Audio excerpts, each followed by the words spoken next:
Welcome back to an unexpected art lesson where we talk about the art and impact of Vincent van Gogh. So as we've been talking about Vincent van Gogh, what does this have to do with the video game about psychic spies? More than you might think. From the moment you boot up Psychonauts, you're plunged into a world that feels like it was torn straight out of Van Gogh's sketchbook, with references to other artists as well. The game's visual style is a riot of color and texture with landscapes that swirl and shift like oil paint on canvas. The characters are rendered in a quirky, cartoonish style that echoes Van Gogh's exaggerated, almost caricatured approach to portraiture. But it's not just a surface-level imitation. The game uses these visual techniques to create a sense of psychological depth, to suggest the inner workings of the mind. When you enter someone's mental world in Psychonauts, you're not just jumping into a generic level, you're delving into a landscape that's shaped by that person's deepest fears, desires, and obsessions. And just like in Van Gogh's paintings, these landscapes are alive with energy and emotion, pulsing with the raw, unfiltered stuff of the psyche. And to better discuss this, I have kidnapped my resident Psychonaut expert, Casey. Casey, would you like to introduce yourself and tell us a little bit about your experience with Psychonauts and how it has consumed your brain multiple times over the years? Okay. Okay. Hi, I'm Casey. You may know me as Savvy on the Graveyard Tapes, or Anima, or any of my other characters on any of the pseudonym social actual plays. I have known about Psychonauts for a very, very long time. It's long enough that I don't remember when I first found out about it, because I didn't grow up in a PlayStation household. I grew up in a Nintendo household. So I genuinely don't remember how I found out about it. But I have been a fan of it for a really long time. The writing is great, super creative, super funny. The art's so much fun. It's got such a unique style, and it just captivated me from moment one. And being friends with Casey for however long we've been friends, it's been a very long time at this point, I have absorbed some of her knowledge and appreciation for Psychonauts. So the second Watson mentioned this in conjunction with Van Gogh, it's like, we are like legally obligated to kidnap Casey for this. I heartily agree. Because when you have an expert, you have to call in the expert. Utilize the hyperfixation. Because I know how far down the rabbit hole you go on those hyperfixations. Yeah, and this one I've had, 20 years or so to follow the rabbit hole. I remember you being over at my house and us watching the playthrough of the second game, as well as the however many long hour lore dump on the bus ride for one of the bowl games about Kingdom Hearts lore. We don't need to go into that, okay? That's a separate issue entirely. We don't need to talk about Kingdom Hearts here. This is a Psychonauts episode. We're not going to go into my Kingdom Hearts fixation too, okay? I was not called here for that. That's not what I researched. I will make a note to research Kingdom Hearts art styles to further enjoy this. No need. Zero need. It's anime and Disney. There you go. Those are the art styles. We will get back to that later, mostly just because I enjoy watching the spiral and just how long that conversation goes. By conversation, that means tangent. Listeners, we're not going to stay on topic very well today, but it's going to be entertaining. Let's be real, you love us. And we never stay on topic anyway, so... Infinite cosmic power, zero attention span. Precisely. Watson, would you like to get us rolling into the environmental deep dive for the Milkman conspiracy? I'm more than happy to. So just as a disclaimer, some of the references here were done via a mixture of screenshots and running on an emulator that I've now discovered maybe didn't have quite the best video output. So I leave it to Casey to correct me if there's anything that is off on this, just stating that this part is my own knowledge being a slightly off cue, because I didn't think of a Let's Play as a viable way of research, which now I know. Anyways, so one of the most memorable levels to me in Psychonauts is the Milkman Conspiracy, a trippy journal into the mind of a paranoid milkman who believes that evil squirrels are trying to steal his job. It is a perfect example of how this game uses Van Gogh's inspired visuals to create a sense of psychological distortion. And this is the first time I can successfully say I've used squirrels in a psychological distortion discussion. So, go me! This level is designed like a suburban neighborhood, but everything is just slightly off-kilter and weirdly colored. The houses lean at impossible angles, their proportions stretched and warped, kind of like one of Van Gogh's landscapes. The colors are oversaturated and sickly with these acidic greens and queasy oranges that suggest a world gone mad. As you explore this level, you encounter bizarre characters and surreal scenarios that feel like they've been pulled straight from the depths of the subconscious of one of Van Gogh's pieces. Mailboxes sprout legs and run away, secret agents disguise themselves as housewives, and everywhere you look there are those damn squirrels, chittering and plotting in the shadows. It's a world that captures the essence of paranoia, the feeling that everything is just slightly out of joint, and there are hidden meanings and conspiracies lurking around every corner. And just like in Van Gogh's paintings, it uses this visual distortion and exaggeration to create a sense of psychological intensity to make us feel the raw, unfiltered emotions of these characters. It also feels like you've described the entirety of the visual style of the game just from what I have seen of the game. Pretty much. It sort of varies level by level, or if you're in sort of the overworld area. Okay, so you looked very excited when I mentioned we were going to be discussing the Milkman Conspiracy. I love the Milkman Conspiracy. Everybody loves the Milkman Conspiracy. It's basically impossible not to. Not only because Boyd, the character whose mind this is hilarious. So when you're in the overworld, he has short snippets of just different, like, conspiracy gobbledygook, and it goes through, like, an RNG filter and just strings together different bits of each of these little conspiracies. So you can get the crows are in league with the CIA to steal all of the lollipops or something, like... Conspiracy theory Mad Libs, got it. Yeah, basically. There's a couple of interesting things about Boyd's level. When I think of Boyd's level, the Milkman Conspiracy, I think first of MC Escher, with the impossible geometry and all of the different playing around with perspective and shifting gravity in this level. But you're right, there is Van Gogh. There is, especially in sort of the angles...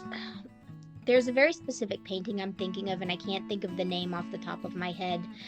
It was a painting that I think he did of his room, either in an asylum or a hotel or somewhere. I remember there's a chair that's, like, really skewed in perspective, and maybe a bed. The name is... I believe it would be his bedroom at the Yellow House. That sounds right. Yeah. Yes, I was misremembering the chair, but that is the painting I was thinking of.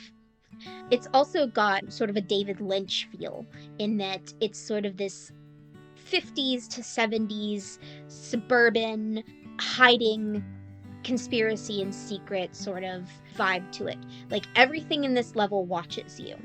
There are eyes that come out of the slots in the mailboxes. The trees have sensors on the top of them. All of the cars have stuff on them. There are blinds that on all the houses that eyes will peek through, but then when you go inside those houses, they're completely empty.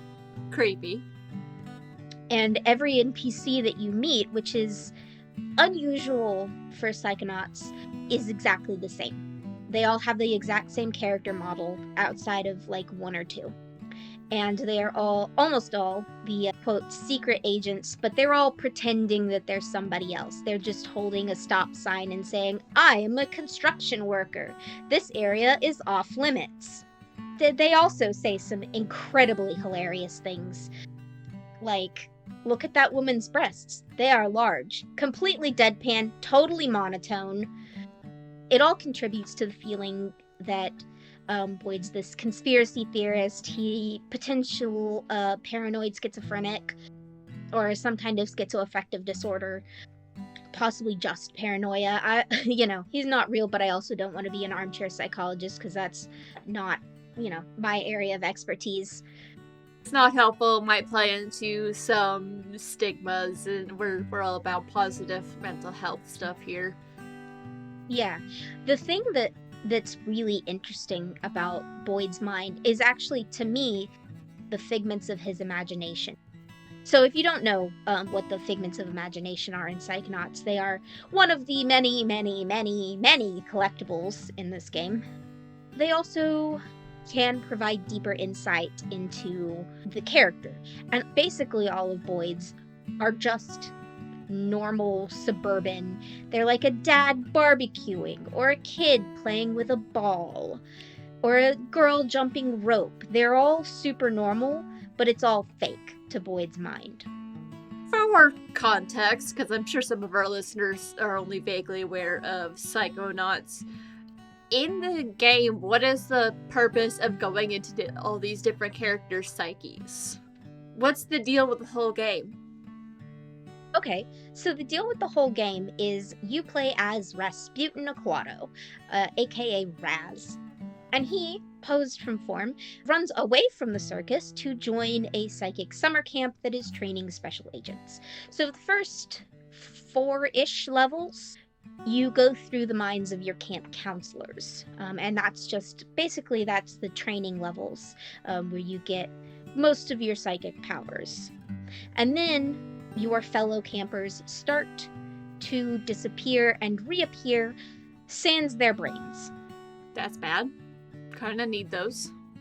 Yes. And then the camp counselors all disappear as well. So then you have to go and at, 12 or whatever, go and figure out exactly where your fellow campers' brains went and get them back. And how does diving into people like Boyd's brains help? In the middle of Lake Oblongata, which is what the Whispering Rock Psychic Summer Camp is positioned on, is Thorny Towers Asylum.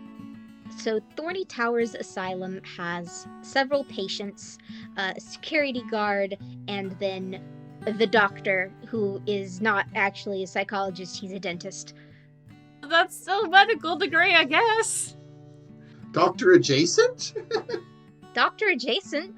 I mean, you call your dentist doctor whatever, so, Doctor, just not a helpful kind in this situation.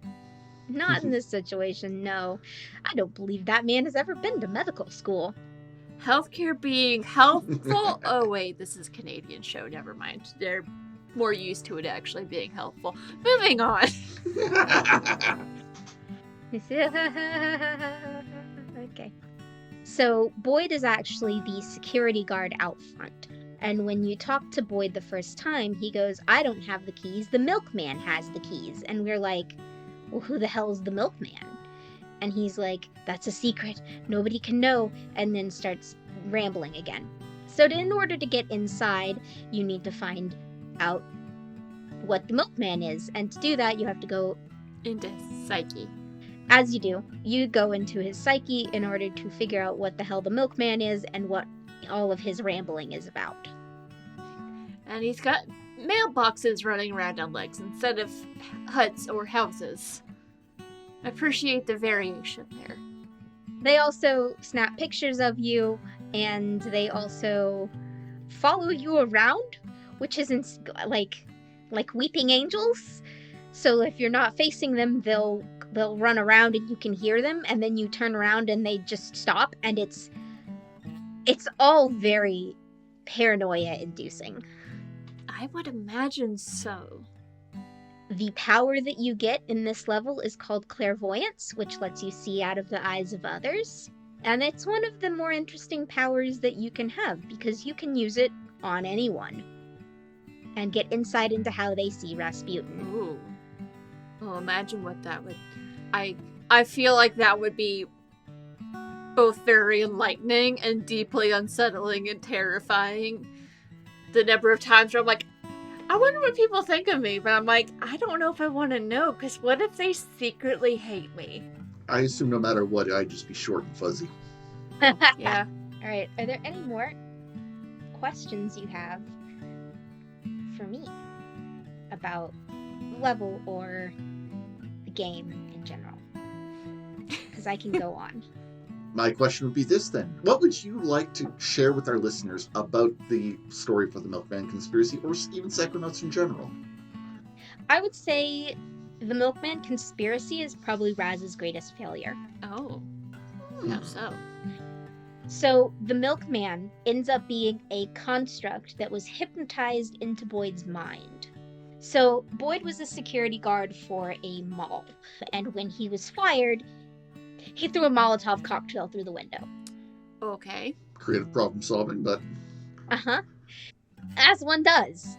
There's a reason they say try to not burn bridges. It can be tempting, but that's how you get put in jail for arson. I mean, your boy was never particularly stable. Fair, he needed mental health care and a therapist.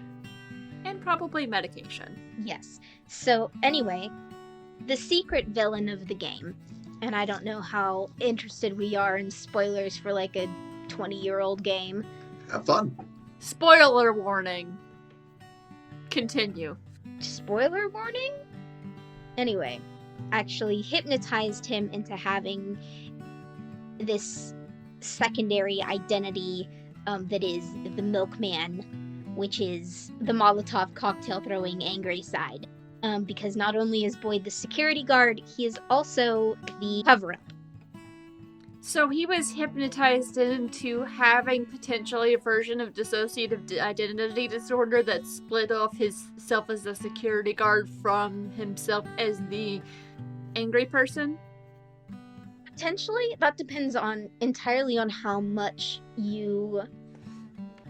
Well, I don't think it would count as true a dissociative identity disorder. Yeah, it's not true DID. Of course, and again, this game was made in the early 2000s, so some of the ways that we understand mental health are not properly represented because early 2000s. It's a product of its time, and we have learned a lot more since then, and there is a lot less stigma towards it. Yes. So you could call it a version of DID. Usually DID, from my understanding, is something that manifests because of traumatic childhood memories. And there is non-canon evidence that this is possible. This is all from a website that was put up in the lead up to the release of the original Psychonauts, but it has since been taken down, so I never actually got a chance to look at this website myself. But according to other people and videos that I've watched and things, he had this stepmother and a bunch of stepsisters, and he kind of got pushed to the back burner.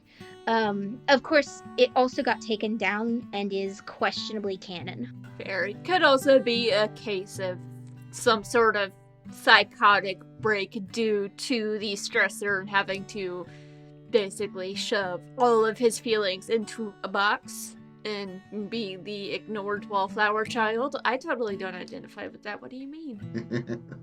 Potentially. And this brings me to the NPCs that we have not mentioned yet, which are the Rainbow Squirts and the Den Mother. Can you run that first one by me again? The rainbow what now? Squirts. I don't like that word. Yeah, nobody likes that word. It's right up there with moist. Yeah.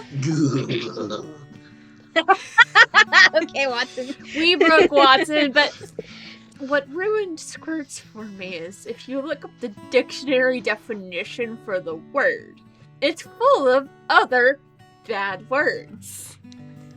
I know. I'd prefer not to.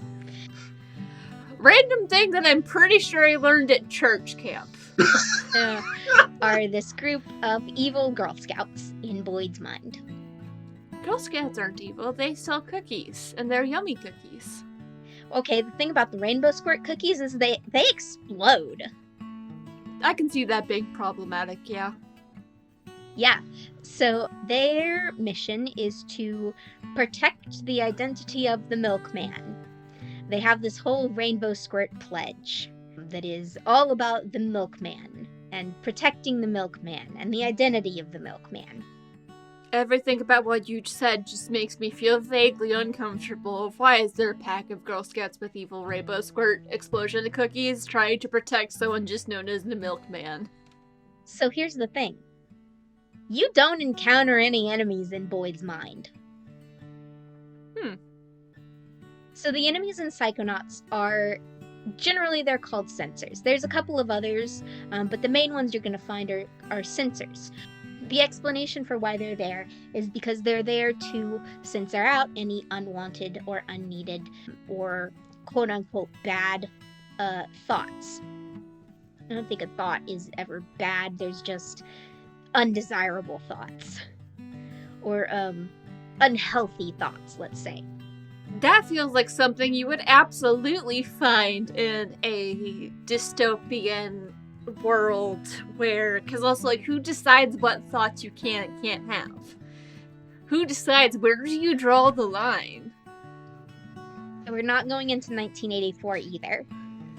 I was actually thinking of a story of my own, but moving on. Okay. Except for it was less of trying to control what people think and more of preventing one character from saying certain things out loud to plant ideas that could be quote-unquote distracting in the mind of the chosen one. I still need to revise that one, but I did have a lot of fun writing it. I like playing around with tropes, especially because chosen one tropes are kind of messed up to begin with. So he doesn't have any sensors. He doesn't have any sensors. Mm-hmm. So sensors are explicitly stated previously that they are an integral part of any healthy person's mind. Because any manias, paranoias, they're supposed to get rid of those. Or help to manage those. That's a slippery slope into sci-fi dystopia. Not me taking notes. Okay. But they are made by the mind. Oh. To protect itself. They're not outside forces. Okay. And that's why they go after Raz, because Raz is an outside force, so he technically does not belong in their mind. That makes more sense. So it feels more like a person is effectively like trained themselves to avoid a way of thinking or certain thoughts. Like, okay, we're not going to think about that. We're going to think about this instead. Yeah. It's like when you have a trained thought like, oh my god, she should not be wearing those pants. And then you go, no, that's rude. Don't do that. That would be a censor. Something that I did is I noticed over a period of time that I was thinking of myself as being dumb or doing something dumb. There was another word in there, but radio. So I'm just gonna, listeners, you can guess. But I caught myself thinking that. I was like, okay, you know what? I'm not gonna do that anymore. From now on, it's going to be silly self instead. That was much more effective than I thought it was going to be, because it's really hard to be mad and mean at yourself when you're thinking of yourself as silly.